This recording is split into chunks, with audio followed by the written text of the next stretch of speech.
So you talked to your spouse and you said the government printed $5 trillion. Does that make your money more valuable or less valuable over time? What can we do to prevent us losing money to inflation? What opportunities are there? And basically you start the conversation around why Bitcoin. Now, the conversation around why Ethereum is, what if you could have invested in the underlying technology for the internet and for email back in the early 2000s, late 90s? And that's what Ethereum is. So.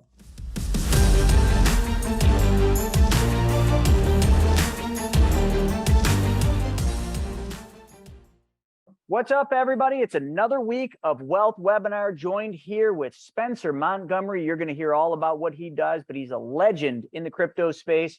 Also, we got Mr. Snaggy in the house. What's up, Snaggy? And we got a special guest, none other than the Lazy Cash, joining us for today's episode. We are going to rock it, and I'm going to turn this over to Spencer because everybody's ready to roll. What's going on in crypto land?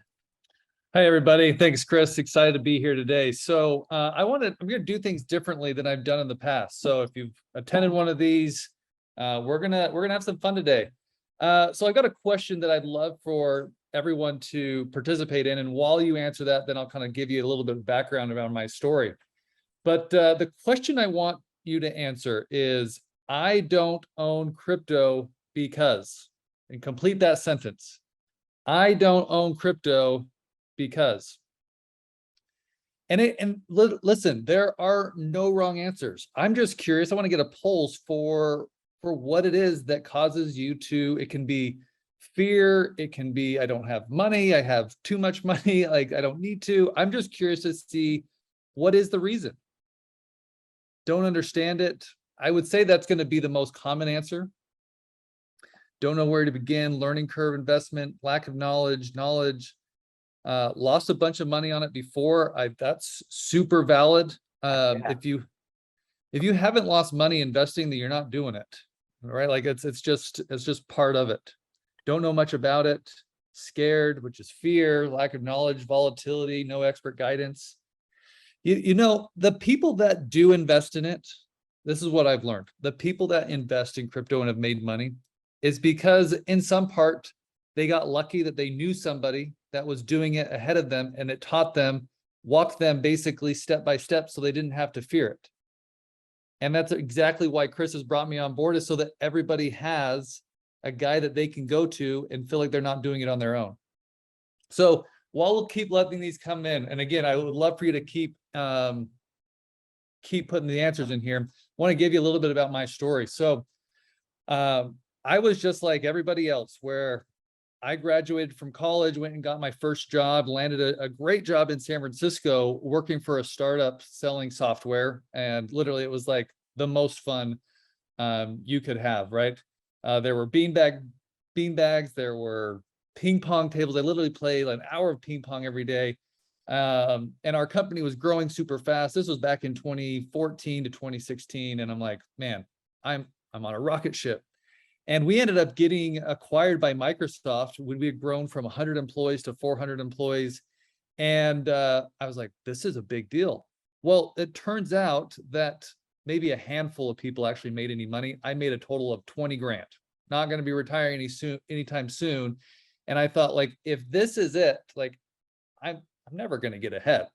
And so I realized, like, I needed to find another avenue of investing to be able to figure that out. And so, listen, living in San Francisco, it's not really like the prime opportunity to invest in real estate. And my dad had experience in the stock market. So that's where I focused my attention to first. And I mean, I was doing it all on my own, going through YouTube, podcasts, articles, whatever, Twitter, trying to find like my edge on investing.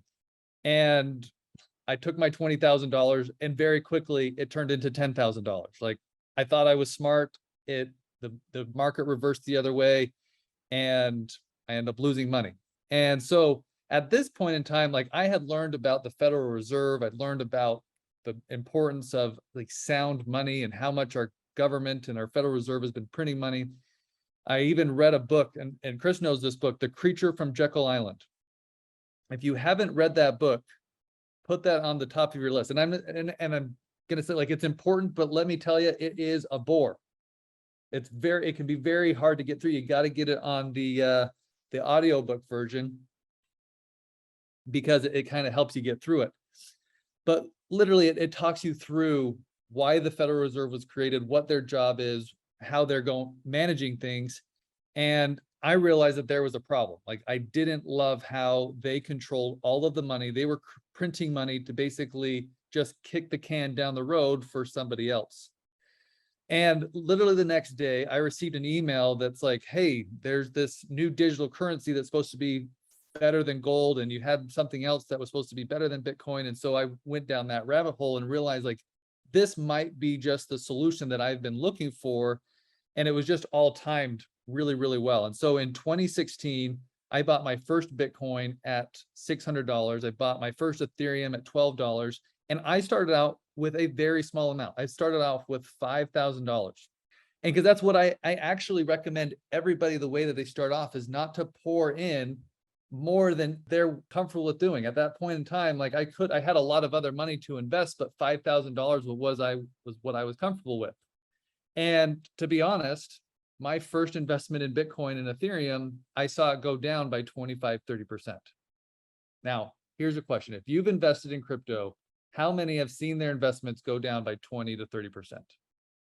Does that sound like something that is normal with this asset class? It absolutely is. If you're not willing to lose 25, 35%, even 50%, then you don't realize what you're getting yourself into. That is very volatile. And why would anyone risk anything towards an asset class that is that volatile? Well, fortunately for me, the reason I felt comfortable is I was working at Microsoft at the time. And so with Microsoft, I had access to people that had been in blockchain technology, crypto for many years. And I was able to tap into their knowledge, and they were basically able to walk me through step by step for the next 6 months, where I, got my feet under me to feel really comfortable with it. And then over time, the market had rebounded. And over the next course of 18 months, I turned 5,000, I added 8 more thousand, turned $13,000 into over 1.2 million. Now, during that time, I had made all of the bad mistakes. And a lot of the reason I made that money was because I was at the right place at the right time. And that's basically what I want to help you guys realize, is that if you have the right time frame and the right strategy, you can also be at the right place at the right time. So we see people here that they've lost it all, they're down by 45%. Crypto hasn't been kind to them because they weren't doing it in a systematic long-term approach, and they weren't doing it in a way that really made sense. I want to get a pulse for where you guys are at. Who here plans? They have active plans to buying Bitcoin or Ethereum or some type of cryptocurrency in the next month. We got 1, 2, 3, 4, 5, 6, 7, 8, 9, 10, 11, 12. Okay, 13. That's a pretty good number. Yeah, maybe 20%. That means that there's still like 80%, 70%. There's a lot of yeses here, but that means that there's also a lot more no's, right? Like we have, I think if I counted, there's 20, 25. That's 25% of people that are willing to yes. That means that 3/4 of you are saying no. That is the exact time you want to be buying into something. You have to think through of why is crypto interesting? We're going to stick with, when I say crypto, I'm going to say specifically Bitcoin and Ethereum. We're going to keep things really simple. What makes Bitcoin and Ethereum really interesting to buy right now when you look in the media, everyone is hating on crypto. Everyone is like, Bitcoin is down 40%, 50, 60%.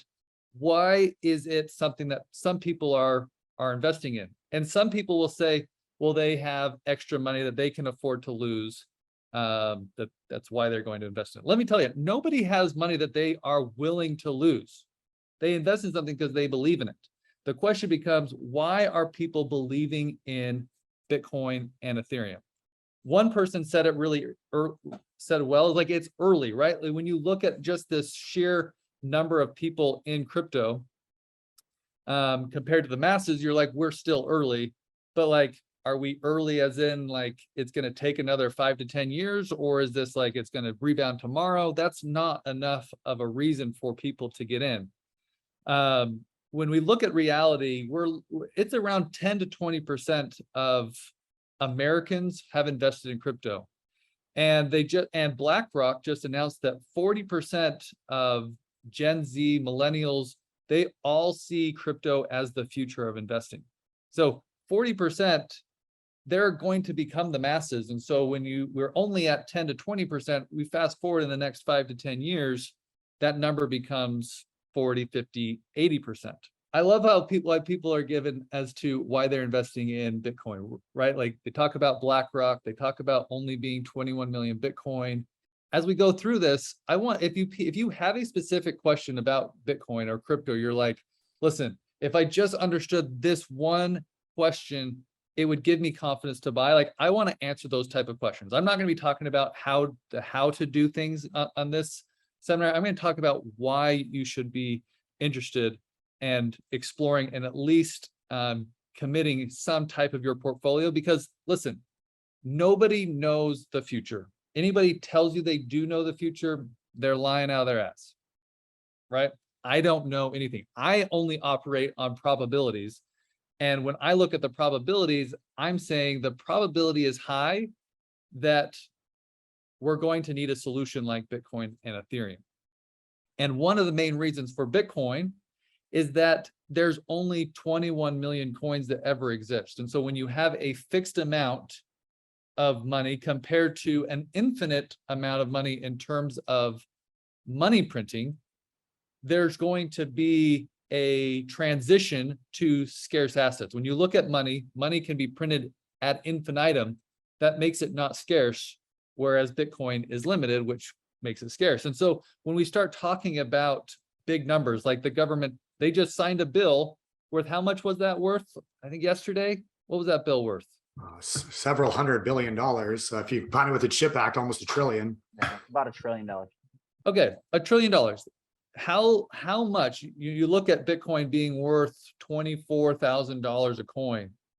The entire Bitcoin market cap is around that exact same number, 800 billion to $1 trillion.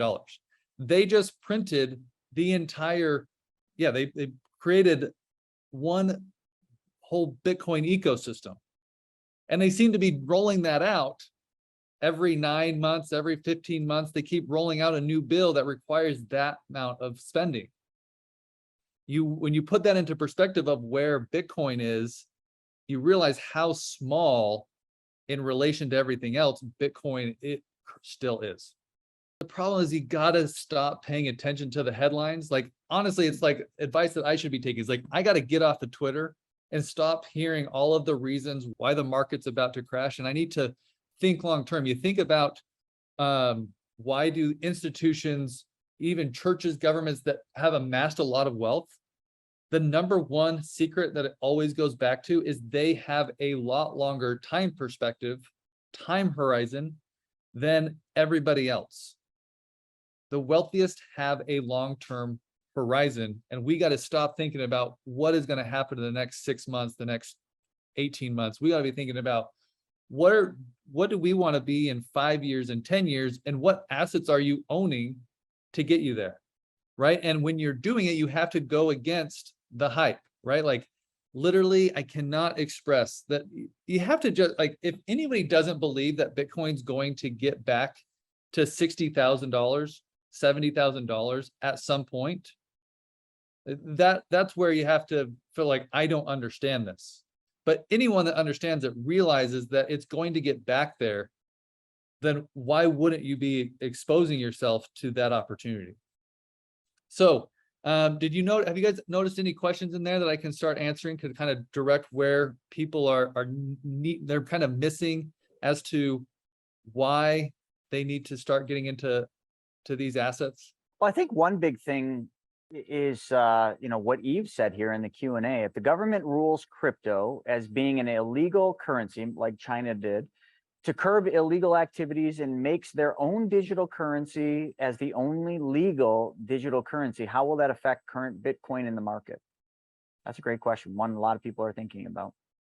There's different types of assets, right? The original form of money that most governments agreed upon before the creation of the dollar, before the creation of the euro, was gold. Gold has been being used as money for generations before that we came to this planet. But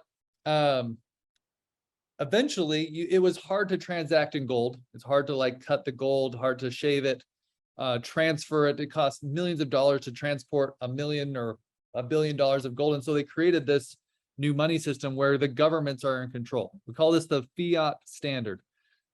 Well, before the fiat even, they had their money that was backed by gold. And because we got into so much debt, we had to take our money off of the gold standard. And now it's just backed by the faith and trust of the government. What they're now doing is they're wanting to create their money and turn it into a digital form where it's easier to track and trace as it moves around the world. You have to understand that Bitcoin, and specifically, we'll stick with Bitcoin here. Bitcoin is fundamentally different than any digital form of money that the government creates, because Bitcoin is not controlled by any entity. And that's where the blockchain comes into play, is that blockchain enables it so that no one fundamentally controls it. It's decentralized. So you have a money that's decentralized, that's not controlled by any one person, any group of people. There's no companies, there's no entities, there's no governments that manage that currency. Whereas no matter what currency the government creates, they control it. And what it means to control it means they can determine how much of that currency exists. So they can create an infinite number, which basically devalues, they're basically taxing you through inflation, versus this decentralized cryptocurrency like Bitcoin, where there's a fixed amount. So then the question becomes, will the government enact laws? Will they regulate it in a way that basically makes Bitcoin illegal? How many people here are concerned that the government's going to make owning cryptocurrency like Bitcoin basically either illegal or difficult to use, that it becomes inoperable? So how can we kind of operate in this world where we don't have full ability to predict what's going to happen? The first thing you can do is you can limit your exposure, right? You can start with 1%. I always start with, say, 1%. Let's say that you are really concerned that the government is going to make it so that Bitcoin doesn't work out. You risk 1%, and you're saying, at this point, if I lose the 1%, that's okay. It's not worth it to me. But if Bitcoin does actually gain attraction and the government lets it through, then Bitcoin really does take off from 20,000, and all of a sudden it's worth 500,000 or $1 million. That 20,000 just increased by 25, 50 times, and that 1% then just became 20 to 50 to 80% of your portfolio. That's a good risk reward. So then you can say, like, okay, you care, but you're exposed in a way that doesn't put you at fundamental risk of your assets, right? So you can invest in a way that you don't care about the outcome. You're going to be okay either way.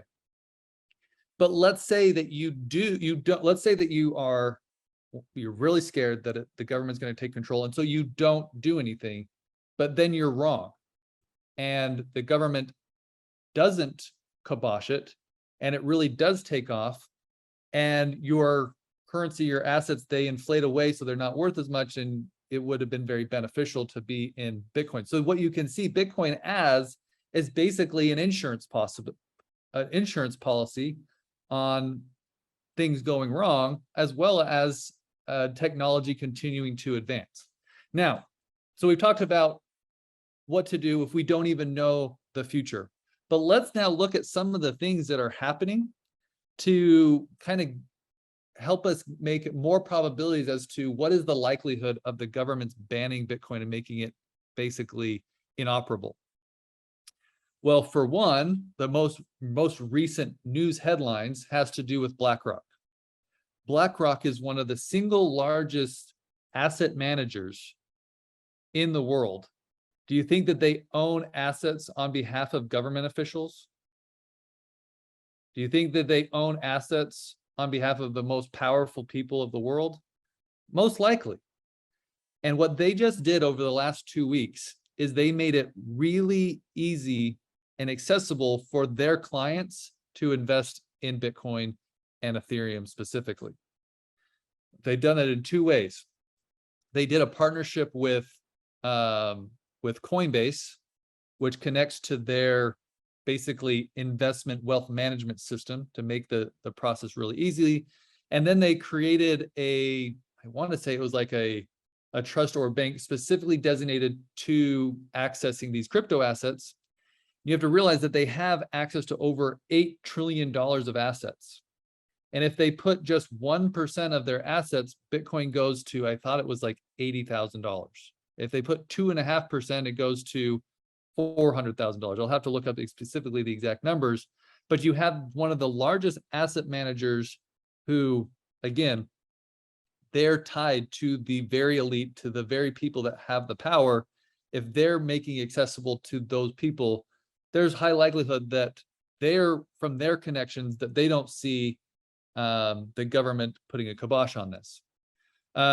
Also, the government has also already ruled in favor of Bitcoin. They have made it an asset that, if they were going to make plans to do away with it, they would have done it already.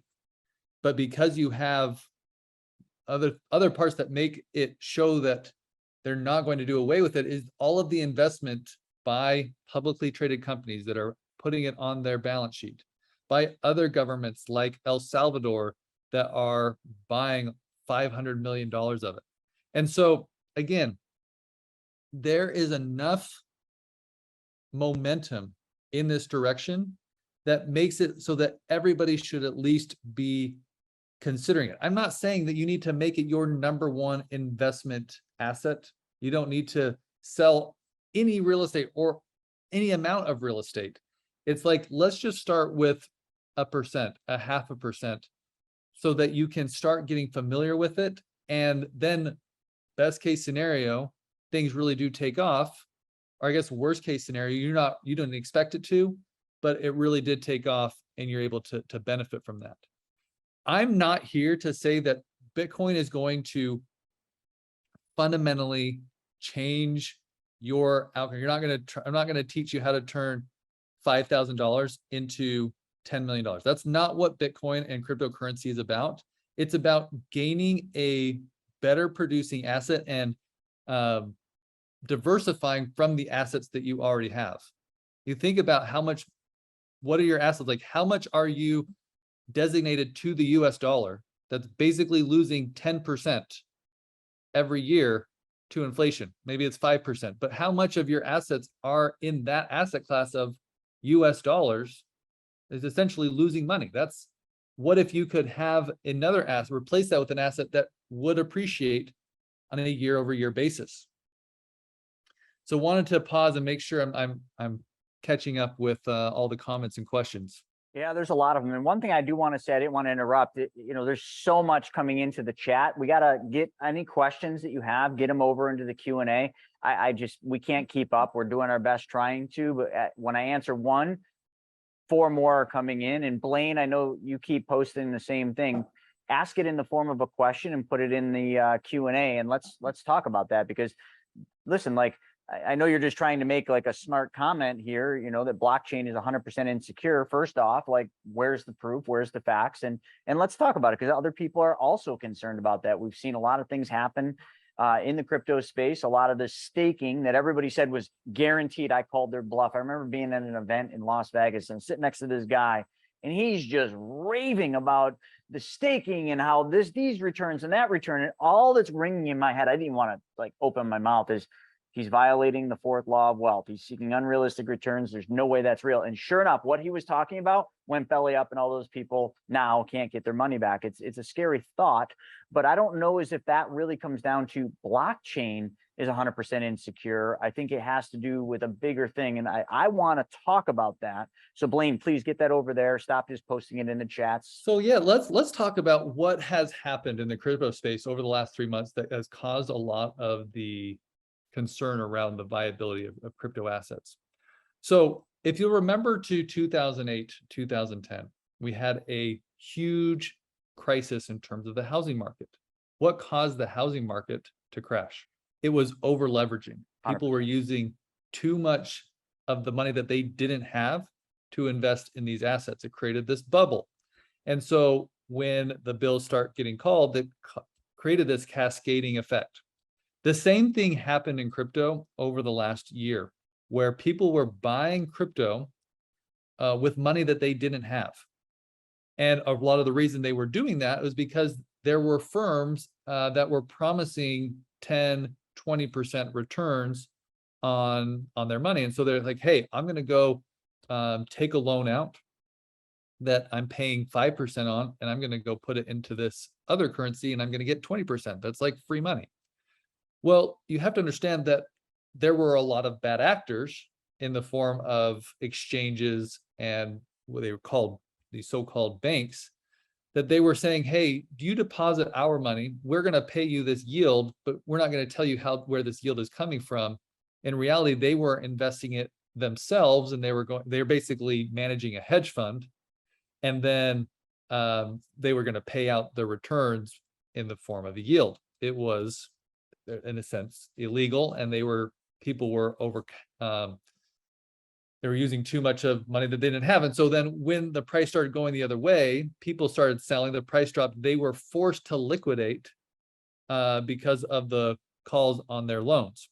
And so you just had this cascading effect, similar to what happened with the great financial crisis and the real estate crash. But what's happened is, like, the worst has happened, and the price fell to Bitcoin $17,000. Like, it flushed everything out. The cascading effects have already happened. We've basically hit the bottom. Now we're getting to rebuild. The nice thing about the whole crypto industry is there were no bailouts. Nobody got bailed out with money that we didn't have. Whereas with the great financial crisis, with the banking system, a lot of banks literally got bailed out with money that was created out of thin air to keep them up, so to keep the economy running. That didn't happen with Bitcoin and Ethereum and all these other banks. Like, the bad guys, they went out of business. They lost money because they weren't doing things the right way. The great financial crisis, the bad guys, they just got paid with other money to keep punting things down the line. So all of the bad actors have been pushed out, and now we're rebuilding on actual fundamentals. Now, there's one event coming up in the next month that is changing everything. And if you think that all staking is bad, it's going to tarnish what you know about what's coming up. And what's coming up is called the Ethereum Merge. And what the merge is doing, I don't know if the merge is really the best terminology because it can be confusing. It's not merging with another cryptocurrency. It's basically just changing how they secure the blockchain. There's two methodologies to secure a blockchain, and that is proof of work and proof of stake. And again, very complicated. I'm not going to be able to adequately explain it here. I do that in my course, but essentially, to secure the blockchain, you have a lot of people running computers, and they're all competing to find the answer first. The first computer to guess or get that problem right, they get rewarded the Bitcoin, and they secure the next transactions on the ledger. The problem is because this reward is super valuable, you have a lot of people designating computer power to solving this problem. As more people find this interesting, you get a lot of power, a lot of electricity being used to solve this one problem. And that's why Bitcoin mining uses so much power. Well, Ethereum has been doing the very same thing, and they're moving to a proof of stake methodology. And again, I won't bore you into the details of how that works, but they're basically making, instead of you having millions of computers trying to solve this problem, they designate it to be one computer to solve the problem. So it's 99% more efficient in terms of what they're doing. Instead of paying out that reward to the Bitcoin miners, they pay that reward out to the people that are staking or locking up their currency in an effort to support the network. And so when people are going to they're going to lock up their coins, and the people that lock up their coins, they get a portion of all of the transaction fees on that network. This yield that people are going to get from staking their Ethereum is legitimate. It's not people that are just paying them out of money that they don't have. There's actually real transaction fees every time somebody is sending Ethereum back and forth. And that fee is then grouped and paid out to all of the people that are staking or locking up their cryptocurrency as a way to validate and secure the blockchain. So there's a lot of bad actors, but not all of cryptocurrency is full of bad actors. And if you get blinded by all of the bad actors, you miss out on the opportunity. So the reason why this is important is this whole merge, this whole change of how the blockchain is going to be secured for Ethereum is happening in 30 days. I think it's 29 days. So there's a lot of risk that it might not happen. And that's why the price hasn't like priced it in already. But when it does happen, and the people that I have been in communication with that actually know what they're doing have full confidence that this is about to happen. It's going to fundamentally change the crypto space. This could be really one of the most important things that happens in the crypto space since the beginning of Bitcoin. So are you saying that this is maybe a good buying opportunity for Ethereum? I mean, I know Pelosi's, probably got some insider stuff going on this, but I can't verify that until it's too late. So could this be a good Pelosi-like idea? Absolutely. I don't mean to throw her in it, but we all know she's doing some serious insider trading. So you have Bitcoin miners. They have electricity that they have to pay for. They have to pay for their real estate that they hold their miners in, and they have to pay for the equipment. Every time that they mine Ethereum, they have to then pay for those costs. And they so about $30 million of Ethereum is mined every day. And they have to, it's estimated they sell 60 to 75% of that Ethereum to pay for their costs. So that means that every day there's about $20 million of Ethereum that is sold. In order to keep the price from going down, there needs to be $20 million of new Ethereum buying every day. So when the price of Ethereum stays the same, that means that there was 20 million sellers from the miners, but there was also $20 million of Ethereum being bought. Well, when this merge happens, there's no more miners to be paid out.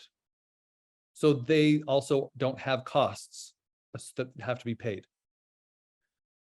So instead of there being $20 million of Ethereum being sold every day, that goes away. Essentially, there is going to be, you need to sell $3 million of Ethereum every day to keep the price from going up. So the economics, the incentives are completely switched.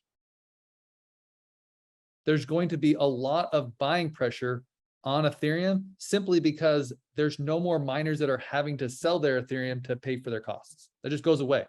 And then that doesn't end. That is forever. That is how it's going to operate for its entire existence. This type of change has never been seen on any type of asset class before. And so how are you supposed to price that in? How are you supposed to predict it? You can't. And so hopefully you're starting to see that there is opportunity here. And then if you are to then buy Ethereum and then stake that Ethereum, you are earning, they're estimating it going to be somewhere between 4 and 8%. So it's not going to be lifetime changing, yield opportunities like the 20% was, but it is still going to be a yield producing asset. It's not going to just be a speculative asset that you're only earning money on the appreciation. You are earning a yield on a year-over-year basis based on those transactions that are happening on that blockchain. So this one thing that I was talking about earlier, and as you've been talking, I've been looking into it, it's from Blaine. He posted up 3 sources, and I heard somebody else mention this. I had no idea what it was, but they're calling it the 51% attacks against blockchain. Like, are you familiar with that? Yes. Okay. Yep. Can we just hit that? Because a lot of people are concerned. And I know when Stephen and I were, we were at an event out in California, and this one guy was talking, he had a ton of Bitcoin. I'm not going to get into the whole story, but the FBI, I think, Stephen, was it the FBI? Somebody went in and was able to get into his account, even though it's not supposed to be able to happen because it's private. But yeah, let's just go into what this 51% is. The blockchain is a ledger of transactions, right? And every time a new transaction has happened, basically there are let's say the miners, they get together and they verify the ledgers that transaction can happen. Now, a 51% attack means that one person has access to over 51% of the ledgers. And so they can manipulate the ledgers in a way that means that they can validate transactions that shouldn't be validated, because the validation happens with the majority. So you need the majority of the ledgers to then say what is the truth. And so if you own 51%, then you are essentially taking control and it's not decentralized anymore. So you would have to own over 51% of the power designated to mining Bitcoin. Or on the merge standpoint with Ethereum, you would need to own 50% of all of the Ethereum that is being staked. The problem is that as you try to do that, the price goes up and it just becomes like something that you would need hundreds of billions of dollars to do. And you need the same amount to overcome the amount of power that's required to mine Bitcoin. So 51% attack is not something that any of the brightest minds in blockchain are worried about. Okay, and then Blaine went on to say, is it decentralized? Pentagon doesn't think so, and most of it's controlled by a handful of developers and cloud service providers, making it centralized, which I don't know how that's even possible. Having read the book, Inventing Bitcoin, that was the book, where it talks about how that whole blockchain is created. I mean, how could it ever be controlled by a handful of developers and cloud service providers? It's a kind of a he said, she said, like at this point. And I don't want to take up too much time dealing into that. Like, I'd happy to take that offline and walk through So exactly. Blaine, good things, but I think you two definitely need to talk because we don't want to chew up. We got a lot of questions here. And so again, that kind of goes back to what's the risk of putting 1%? If that's really your concern, you could be wrong, right? If you're wrong and it is decentralized and it does actually do what so many people says it does, why not just get started and put in that 1%? Because again, we don't know everything, but from everything that I have gone into, these blockchains really are decentralized. They are hundreds of thousands of developers working on these things. They're not just centralized with a select group of people. So yeah, that's good though. I mean, we gotta work through those issues for sure. All right. Carol said, can you benefit from only buying 1 or 2 coins at $26,000? Yeah, that's a good question, because you have to ask yourself, well, what are your goals if you invest $20,000? If you get a 10% return, I guess what is your goal in terms of return? Is it 10%? Is it 5%? If your goal is to are you going to turn that into $20 million? The answer is no, you're not going to earn $20 million, but the odds are you're going to make a higher percentage investing in that asset than you would be investing in bonds, investing in the stock market over the next 2 to 3 to 5 years.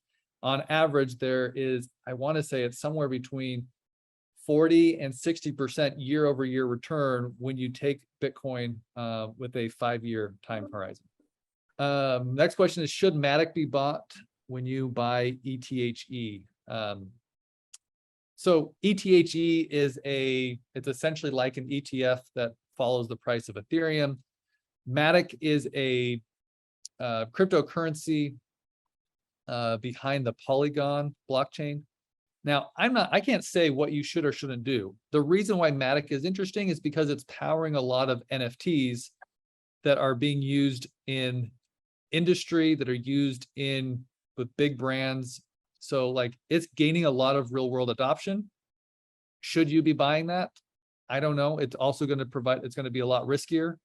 I tend to, when I'm speaking at a large group like this, I like to spend my time on Bitcoin and Ethereum because long-term, I know that those are going to succeed.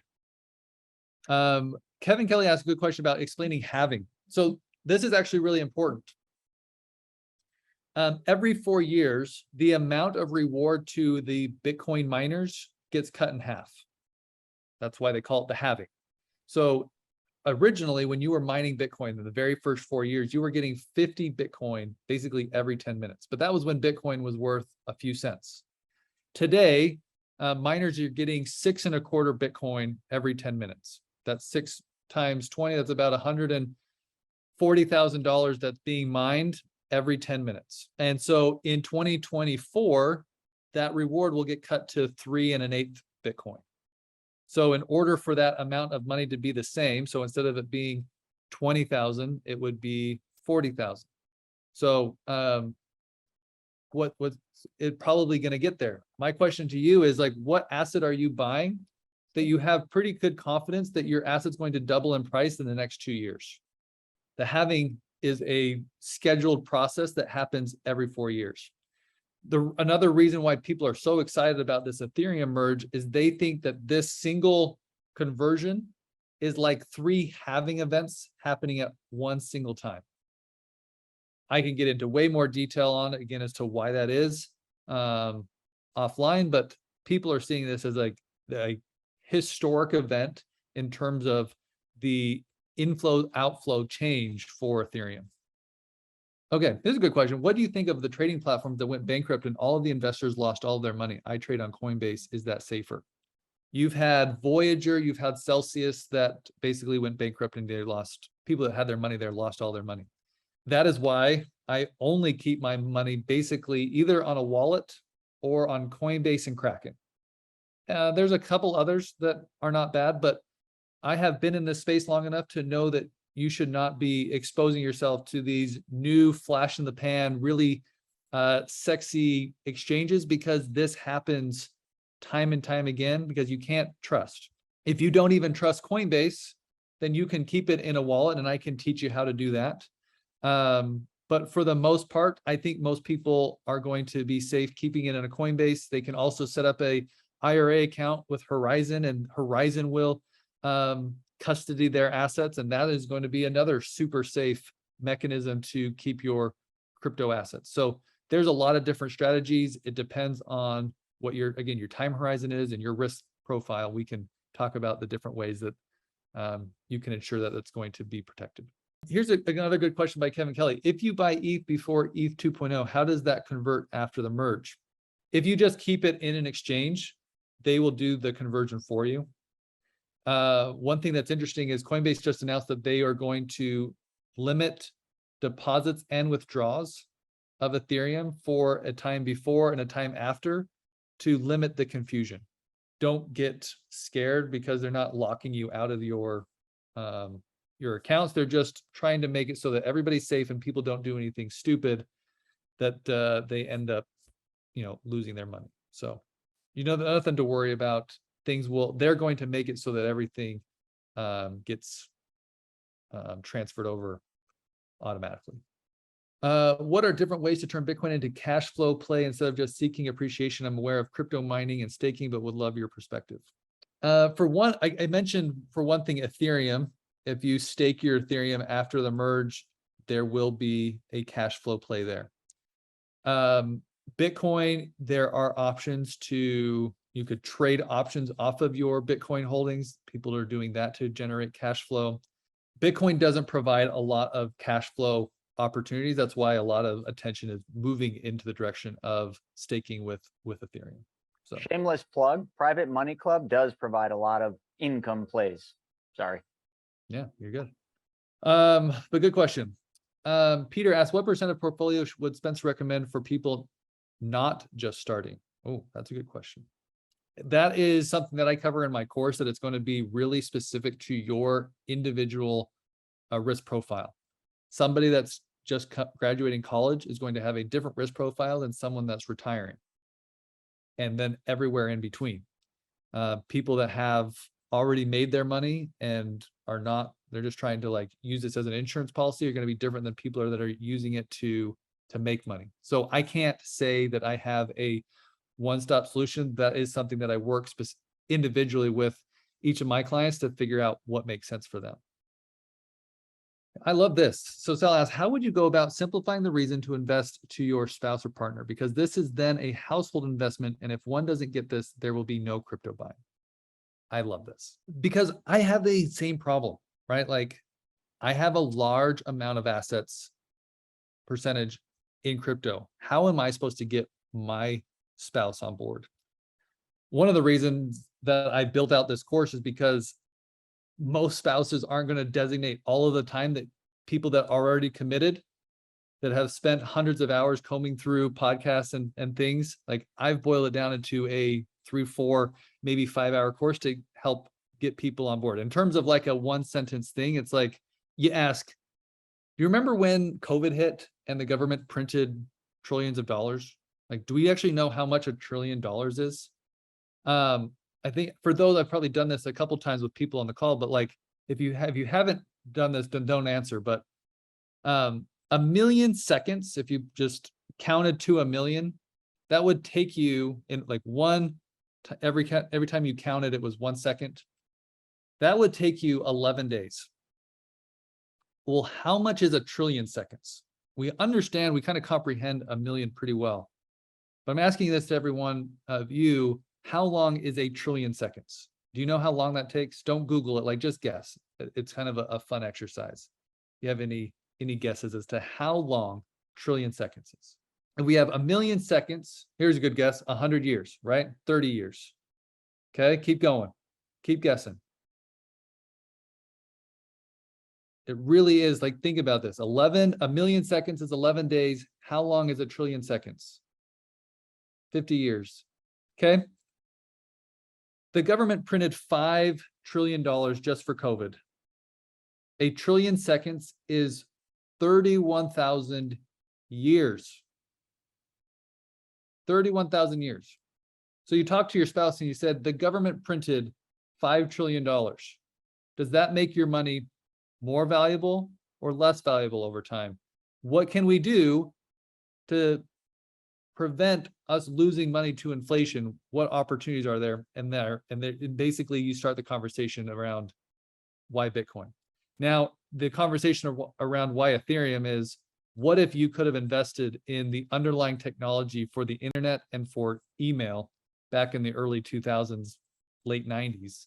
And that's what Ethereum is. So hopefully that answered your question, Sal. If you want a more in-depth question, again, my course makes it really easy for anyone of all ages, all backgrounds to digest the rationale around crypto investing. Hey, Stephen, can you put the link up just as we keep saying that, if people want to check out that course? Yeah, so and I know a lot of our students have gone through it and raved about it. I went through it. I loved it. That's the reason I invest in crypto.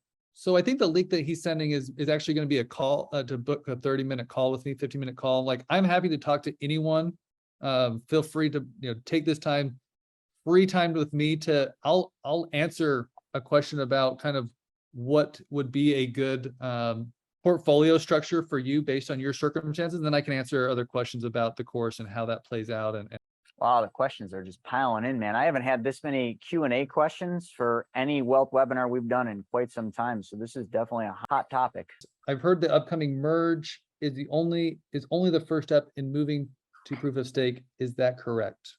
Yeah. So the merge is absolutely the first step. It's continuing an ongoing process, but it's the main change that's going to change the whole economics of Ethereum. So that's kind of the only event that really is going to be meaningful in terms of how things will change in terms of inflows and outflows. All right, would it be smart then to dump my Bitcoin, take the loss and buy Ethereum instead, and hopefully recoup the loss from Bitcoin? Thank you. Again, I am not a financial advisor, so I never will say what you should be doing with your money. There's still a lot of risk with Ethereum. there's no guarantee here. Bitcoin has been around longer than Ethereum. And so I still believe that there is lower risk for Bitcoin to succeed. So I would not dump, in my case, would not dump my Bitcoin. I would just look to gain additional exposure to Ethereum. How would you go about buying ETH in a self-directed Roth IRA? So Horizon Trust is a great option. They have a partnership with Chris, but there's several different options where they provide purchasing Ethereum and Bitcoin out of your self-directed IRA. So there's plenty of different options out there. Kevin says, I'm a fool and I think I can time the market. S&P 500 will have a crash or greater than 20% before the Great Reset on or after 2024 election. BT is supposed to follow S&P 500. Okay, I love this. Yeah, this is what me and you talk about all the time. And this is what I differ in opinion with Sodi. Well, not really, but sort of. What does everybody think is going to happen? If you scroll through Twitter, everybody is predicting this Great Reset, and that Bitcoin is going to follow the S&P. That's like general consensus. Everybody thinks that. How do you make money is when you think differently. The stock market is relatively close to its all-time highs. It's maybe like 5-10%, maybe 15% off of its highs. When you scroll out, you see that it's gone through this parabolic rise over the last decade. We haven't seen any type of capitulation in the stock market, right? Like we haven't seen banks go bankrupt. We haven't seen financial institutions capitulate. And so there is a lot further for the stock market to fall. Whereas with the crypto markets, they have been completely capitulated.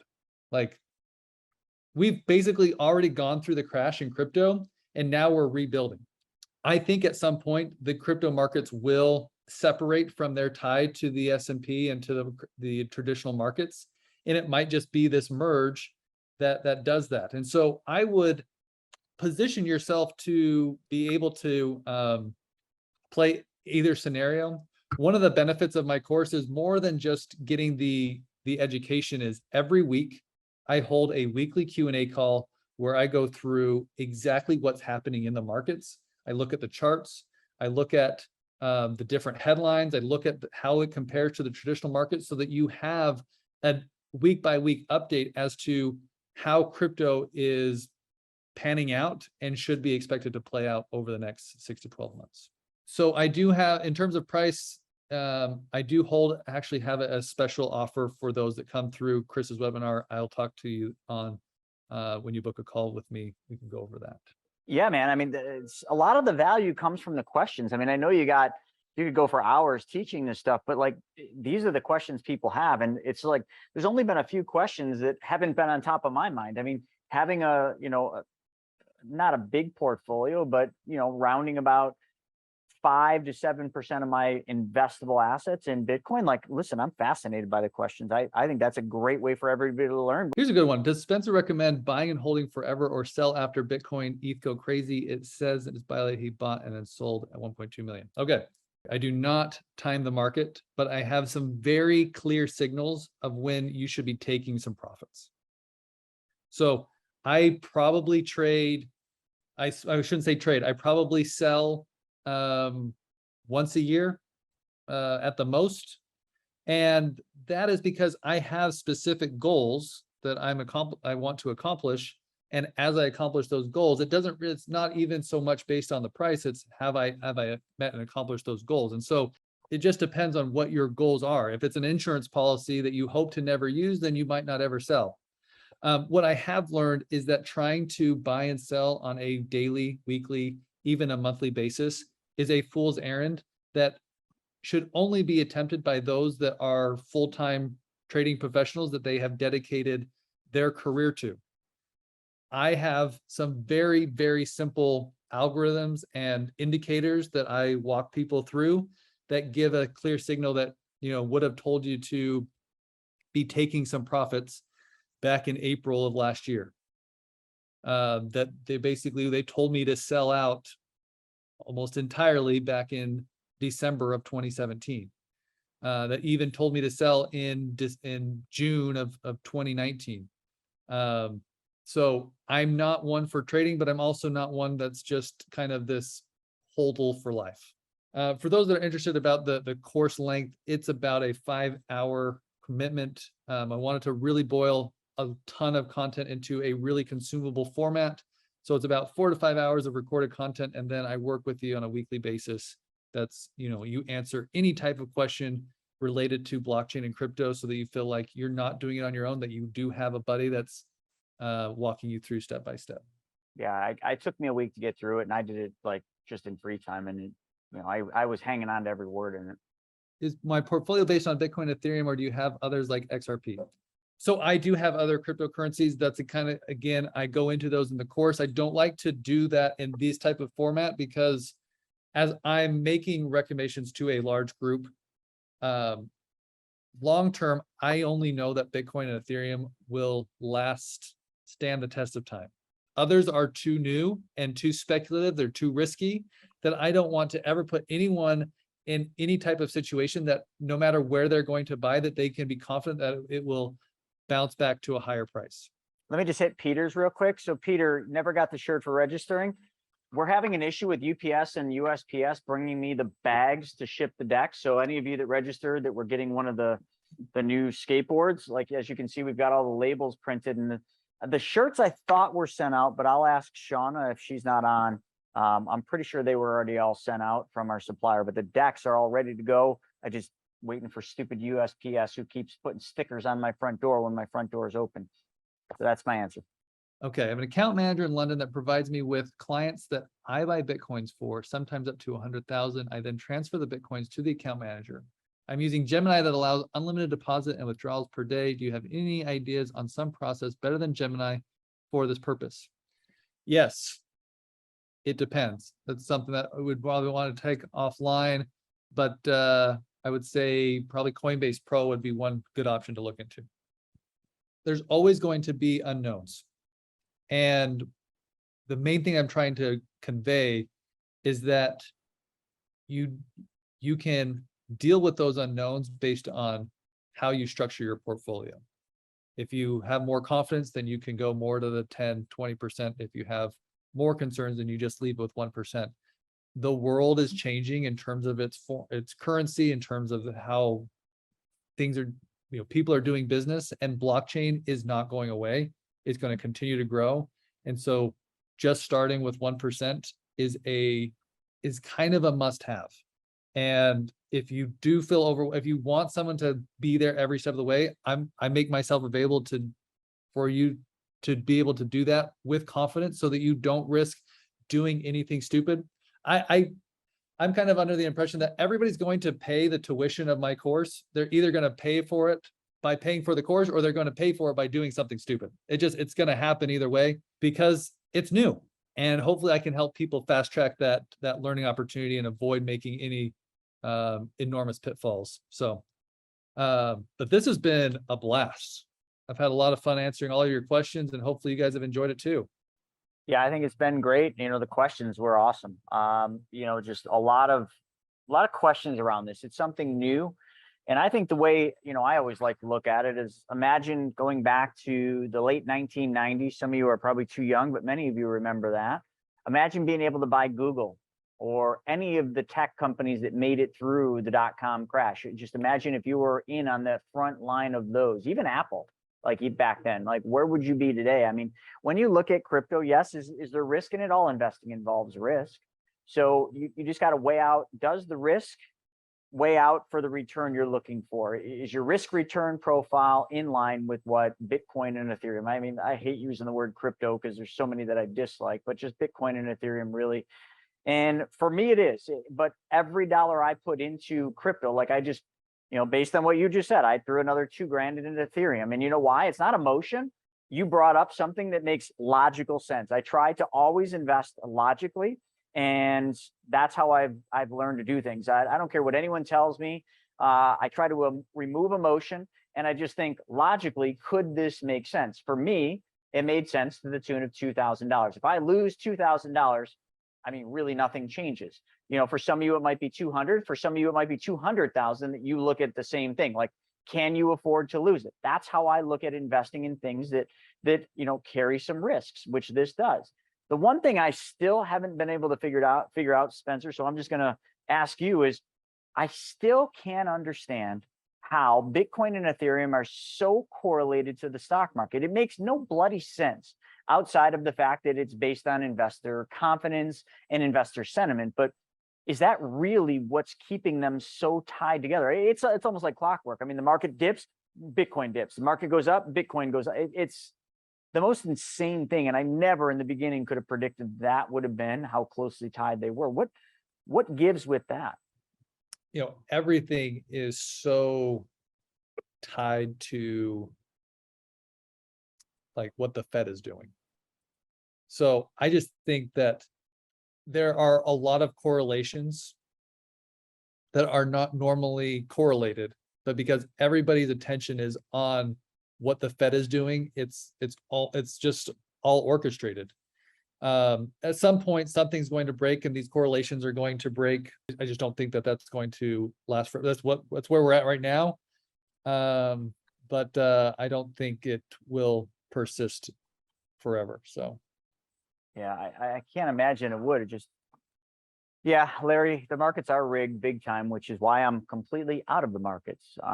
It's funny, Spencer, me and Sodi were out in Utah and we did dinner, and me and him shared different viewpoints of where the market's going to crash and where it's going to go. And we were just going back and forth. And it's like each of our opinions make logical sense. It's just two different ways of looking at the same thing. But in the grand scheme of it, at the end of the day, me and Sodi agree the exact same outcome is going to happen. And that's the whole thing's going to come crashing down. It's just when is the question. But you cannot time the market. So when we were talking, we both said the same thing.